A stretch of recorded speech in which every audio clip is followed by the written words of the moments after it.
بسم اللہ الرحمن الرحیم۔ آج کی حدیث اس حوالے سے ہے کہ خطبے کے دوران انسان کو خاموش رہنا چاہیے اور اگر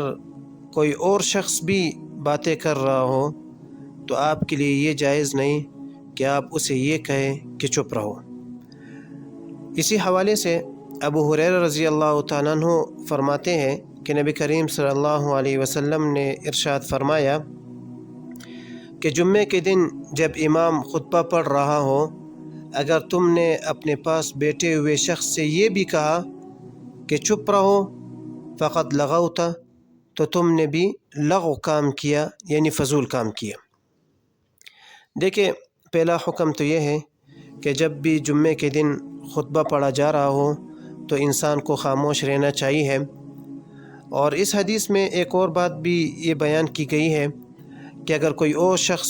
خطبے کے دوران باتیں کر رہا ہو یا کوئی بچہ شور کر رہا ہو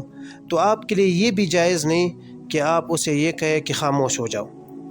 اس وجہ سے اگر آپ اسے کہیں گے خاموش ہو جاؤ تو یہ ایسا ہے کہ آپ نے خود بھی بات کر لی، اور اسی بات کرنے سے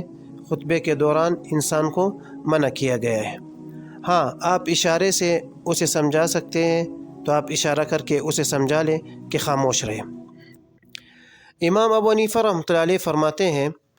کہ امام کے خطبے کے دوران نہ نماز جائز ہے اور نہ کوئی اور کلام جائز ہے۔ تو جب نماز جائز نہیں ہے تو اس سے یہ مسئلہ پتہ چلتا ہے کہ خطبہ کے دوران سنت نماز پڑھنا یہ جائز نہیں ہے۔ امام ابو حنیفہ رحمۃ اللہ علیہ تو یہاں تک فرماتے ہیں کہ خطبہ کے دوران درود شریف پڑھنا بھی زور سے یہ جائز نہیں ہے، بلکہ اگر دل میں پڑھیں تو پڑھ سکتے ہیں۔ اور جو لوگ خطبہ کی آواز نہ سن رہے ہوں، یعنی کسی مسجد میں لاؤڈ سپیکر کا انتظام نہ ہو، تو ان لوگوں کے لیے بھی خطبہ کے دوران خاموش رہنا ضروری ہے۔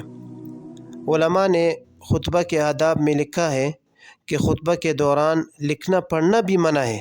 بلکہ اگر چھینک آئے تو چھینک کا جواب دینا بھی مکروہ ہے۔ بہرحال خطبہ کے دوران خاموش رہنا چاہیے، اور اگر کوئی اور بھی بات کر رہا ہو تو آپ کے لیے یہ بھی جائز نہیں کہ آپ اسے یہ کہیں کہ چپ رہے۔